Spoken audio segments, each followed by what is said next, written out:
Química orgánica, sin miedo. Sí, orgánica. No entres en pánico. La química orgánica es el corazón de la vida y la base de la mayoría de los procesos biológicos.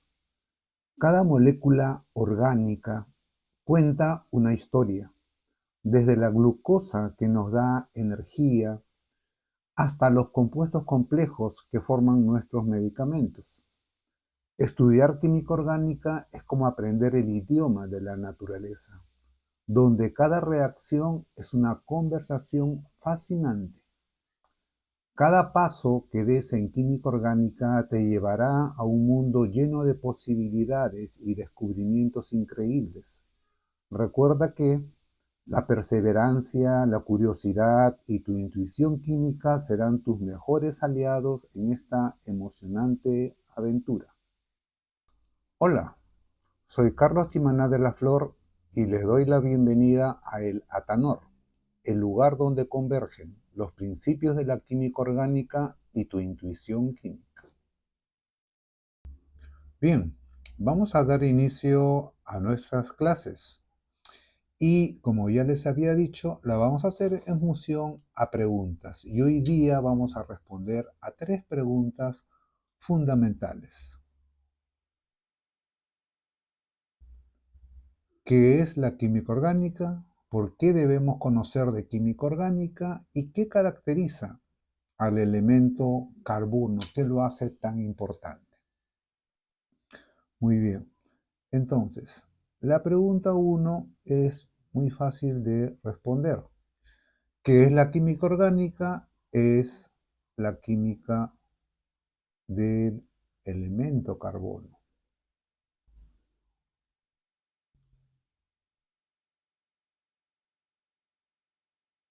Con excepción, obviamente, de algunos compuestos que le son propios a la química inorgánica, como son los carbonatos, bicarbonatos, cianuros, etc. ¿No? Número 2. ¿Por qué debemos conocer de química orgánica? La química orgánica, vamos a simbolizarla así nada más, la química orgánica está a nuestro alrededor.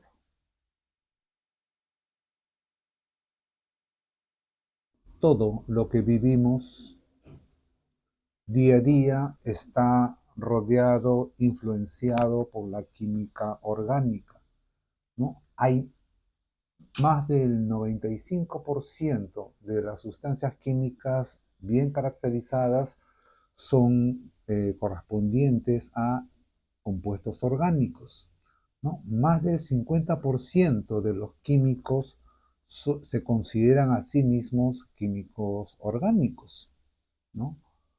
Todos los compuestos responsables de la vida, ácidos nucleicos, azúcares, hormonas, lípidos, grasas, vitaminas, etcétera, son compuestos orgánicos, ¿no?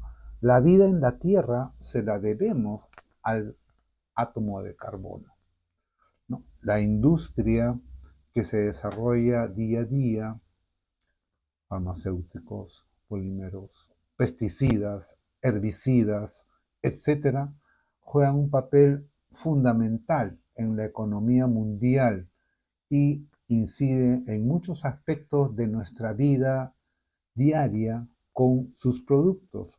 Pónganse a pensar nada más, desde que se levantan, ¿no? Posiblemente lo primero que hacen es lavarse la cara con un jabón, un producto derivado de la química orgánica, ¿no? Lo siguiente que hacen es tomar desayuno, quizás leche procesada, ¿no?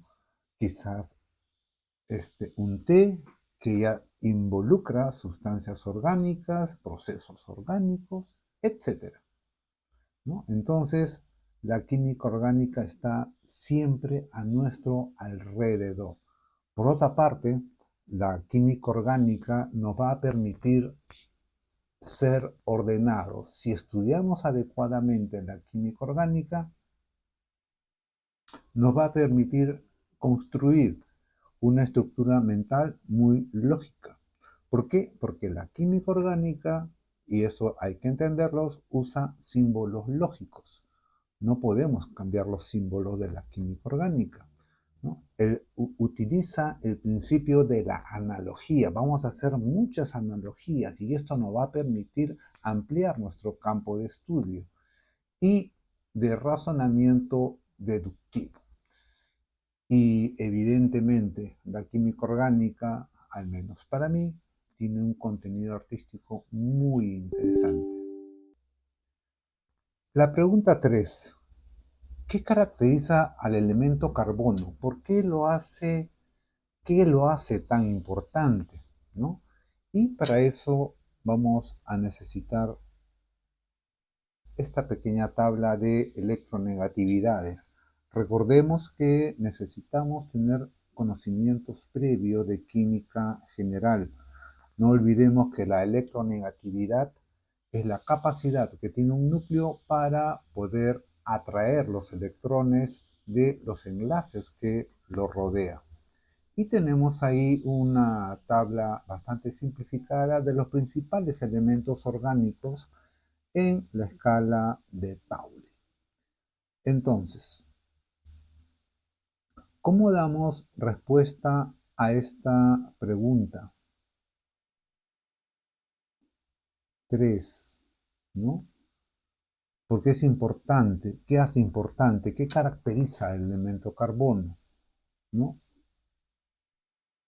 Primero, tiene justamente una electronegatividad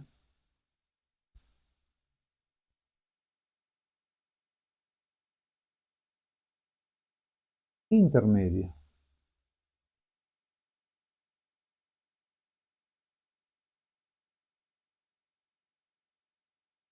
De carbono 2,5. Tener esta electronegatividad intermedia le permite al átomo de carbono formar enlaces tanto con metales como con no metales, ¿no? Entonces puede formar enlaces casi de todo tipo. B.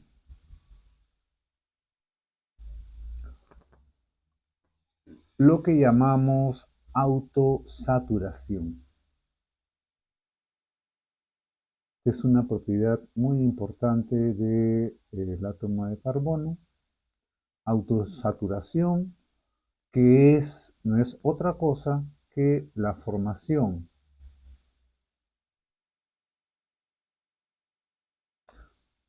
de cadenas de átomos de carbono enlazados entre sí.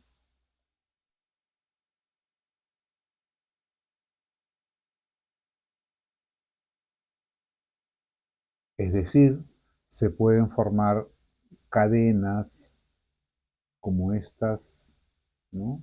Grandes cadenas realmente, o cadenas cerradas, ciclos, anillos, como esta de acá,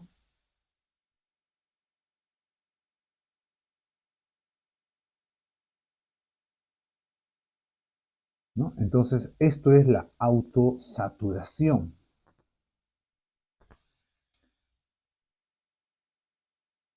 Y vamos a ver qué más tenemos.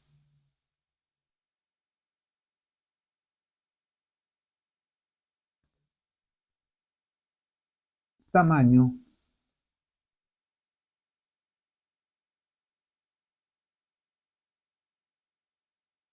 pequeño.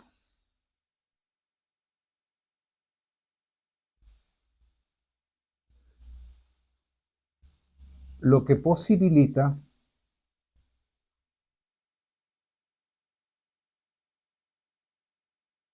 la formación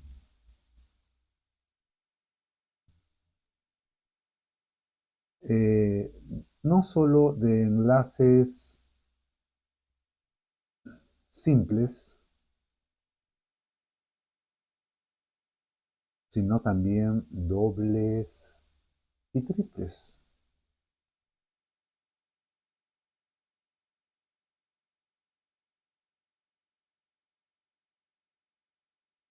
Recuerden el enlace covalente, que es el que forma el átomo de carbono, es la unión que, como resultado de la compartición de uno o más pares de electrones, se establece entre dos átomos.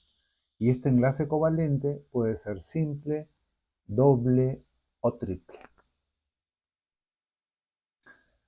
La otra propiedad interesante del átomo de carbono es la tetravalencia.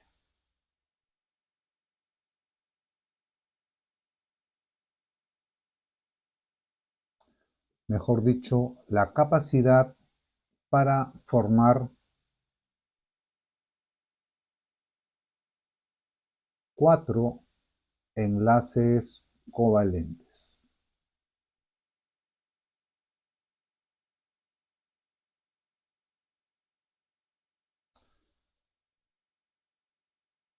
Una forma de explicar, por si acaso, esta formación de 4 enlaces covalentes, y una forma muy sencilla en verdad, es a través del proceso de hibridación, del cual vamos a hablar después, ¿no? En la hibridación, recuerden,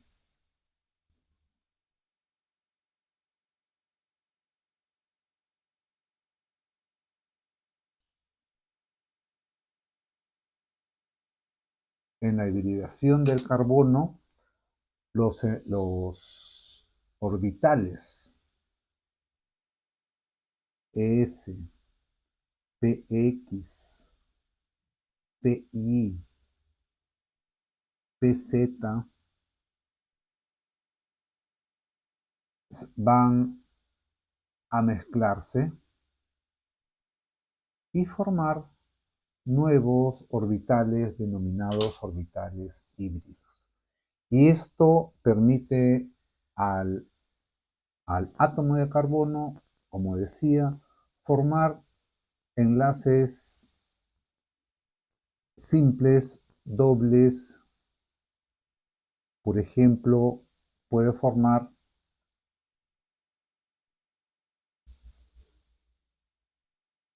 el metano, ¿no? Con solamente enlaces simples. Miren, ojo, el cumplimiento de la tetravalencia.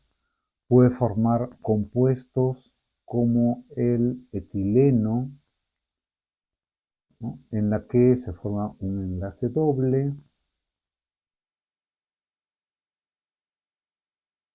y puede formar compuestos como el cianuro de hidrógeno, por ejemplo, para introducir otros elementos, en la que se forma un enlace triple. Entonces, estas son las propiedades básicas del átomo de carbono. Bien, si te ha gustado el video, por favor, compártelo y dale un like. Lo dejamos ahora por aquí. Gracias, nos vemos en la siguiente clase.